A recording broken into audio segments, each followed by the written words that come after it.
সিরাত মানে হচ্ছে নবীর জীবন আদর্শ। তো এখন জীবন আদর্শের ভিতরে গোটা জীবনীটাই আছে। এখন নবীজির জীবনী অথবা যে কোনো মানুষের জীবনে যদি বলা হয় জন্ম ছাড়া কি জীবনী হয়, এরপরে মরণ ছাড়া কি জীবনী হয়? একটা জীবনের ভিতরে জন্ম আছে, মরণ আছে, তার চলাফেরা আছে, বিবাহ শাদী আছে, সব কিছুই আছে, আছে না নাই? সব কিছুই আছে। এখন আসেন নবীজির মিলাদ এবং সিরাত, এই দুইটা বিষয় নিয়ে আমাদের কথা বলা খুবই ইম্পর্টেন্ট, গুরুত্বপূর্ণ, কারণ রবিউল আউয়াল মাস এখন চলতেছে। এবার আসুন, মিলাদ মানে কি আমরা অনেকে জানি না। আমরা অনেকেই মনে করি মিলাদ মানে হচ্ছে জুমা নামাজ পড়লাম, এরপর হুজুর কইল আজকে মিলাদ আছে, মিষ্টি দেওয়া হইব, একটু দোয়া দরুদ পইরা এরপরে গেলাম, ঠিক কিনা বলেন? তো দুরুদ শরীফ পড়ি, এটাকে দুরুদ বলা, এটা তো মিলাদ বলা হয় না। আল্লাহুম্মা সাল্লি আলা সাইয়্যিদিনা মাওলানা মুহাম্মদ, এটাকে তো মিলাদ বলা হয় না, এটাকে দুরুদ বলা হয়। মিলাদ শব্দ আসছে ওয়েলাদত শব্দ থেকে, আর এই ওয়েলাদত মানে হচ্ছে মানুষের জন্ম বৃত্তান্ত। নবীজির জন্ম কোন জায়গা থেকে আসলেন, নবীজির পিতাকে মাতাকে কত সালে জন্ম হলো, কোন জায়গায় জন্মগ্রহণ করলো, এই বিষয়গুলোর নাম হচ্ছে মিলাদ। নবীজির জন্ম হলো আদম আলাইহিস সালাম পৃথিবীতে আসার প্রায় ৯,৫০০ বছর পরে, ২০ এপ্রিল অথবা ২২ এপ্রিল, ৮ রবিউল আউয়াল অথবা ৯ রবিউল আউয়াল অথবা ১২ রবিউল আউয়াল, ৫৭০ কিংবা ৭১ খ্রিস্টাব্দে মক্কা নগরীতে আব্দুল্লাহ এবং আমিনার ঘরে নবীজির জন্ম হলো। এখন আসেন, আল্লাহ রাসূল সাল্লাল্লাহু আলাইহি সাল্লামের জন্ম মক্কা নগরীতে হলো, দিন তারিখ, এই বিষয়টা নিয়ে এখন আপনাদের সামনে এক দুইটা কথা না বললেই নয়।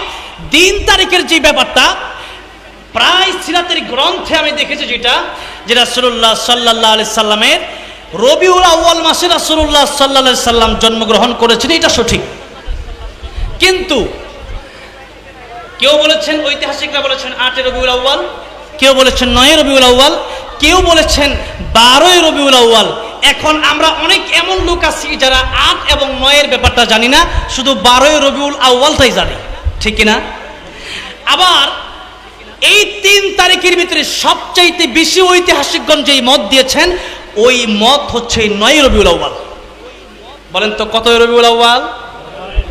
আচ্ছা, এবার আসেন, এই জন্য আমি আলোচনার শুরুতেই প্রসঙ্গতেই বলেছিলাম যে আমরা শুধু একদিনের জন্য নবীকে ভালোবাসতে হবে না, সারা জীবন ভালোবাসতে হবে, ঠিক কিনা বলে? যে মিলাদুন নবী কারে বলে আর সিরাতুন নবী কারে বলে, এটা যদি বুঝতো তাহলে তারা এই কথা বলতো না যে মিলাদুন নবীর, সিরাতুন নবীর দিন শেষ, মিলাদুন নবীর বাংলাদেশ।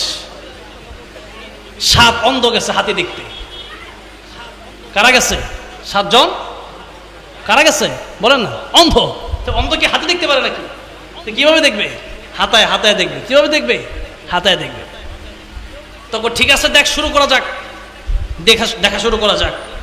একজন হাত দিছে, সবাই হাত দেওয়ার পরে এবার সবাই বর্ণনা শুনবে। একজন আরেকজনকে বলল, ঠিক আছে বর্ণনা দাও তো, কে কিরম দেখলা হাতি? একজন বলল, আমি একবার শিওর, একবার সঠিক, যে হাতি হইল একটা খাম্বার মতো। এখন আরেকজন বলল যে আমারটাই শিওর, হাতি হইল একটা রশির মতো। আরেকজন বলল হাতি হইল একটা মূলার মতো।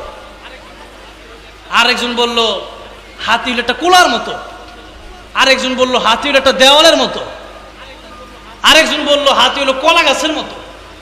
নানান ধরনের কথা যখন বলা শেষ হলো, তো একজন আরেকজনের সাথে মারামারি। না, আমি দেখলাম স্পষ্ট যে হাতি একটা দড়ির মতো, আর তুমি বলতেছো হাতি দেয়ালের মতো। লাগছে মায়ের। এখন অন্ধরা যখন মাইল লাগছে, তখন তো লাঠি আলাদা নেওয়া দরকার নাই, যার যার হাতে তো অটোমেটিক লাঠি আছে, ঠিক কিনা? অটোমেটিক লাঠি আছে। শুরু হয়েছে মায়ের।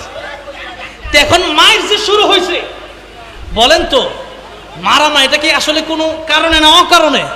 বিনা কারণে মারামারি শুরু হয়েছে। আসলে হাতির সম্পর্কে এখানে কারো ধারণা ঠিকভাবে হয়েছে? আল্লাহর কি কুদরতে একসময় সবার চোখ ভালো হয়েছে, ভালো হওয়ার পরে এখন যখন হাতি আজকে যখন চোখ ভালো হয়েছে, সবাই বাস্তবিক হাতিটা দেখে আসি। এখন সবাই বুঝতে পারতেছে যে আমরা যে হাতি দেখতে গেছিলাম, আসলে তো আমি যে বলছিলাম হাতি একটা খাম্বার মতো, তো হাতির ঠ্যাংটা। এরপর আরেকজন বলতেছে আমি যে দেখছিলাম যে দেয়ালের মতো, হাতির পেট। আরেকজন বলছে আমি যে দেখছিলাম মূলের মতো, এটা তো হাতির দাঁত। আমি যে বলছিলাম কুলার মতো, এটা তো হাতির, এটা তো হাতির পেট। দেয়ালের মতো, এটা তো হাতির পেট। আমি যে বলছিলাম কুলার মতো, হাতির কান্ডা। আমি যে বলছিলাম দড়ির মধ্যে হাতের ল্যাসটা, তো এখন সবাই আফসোস করতেছে কেন মারামারি করলাম। বুঝা মারামারি করলে এক বিষয়, না বুঝা মারামারি করলে আরেক ঝামেলা। এখন তো আমাদের দেশে বুঝার চাইতে বেশি না বুঝা মারামারি বেশি হয়, ঠিক কিনা বলেন?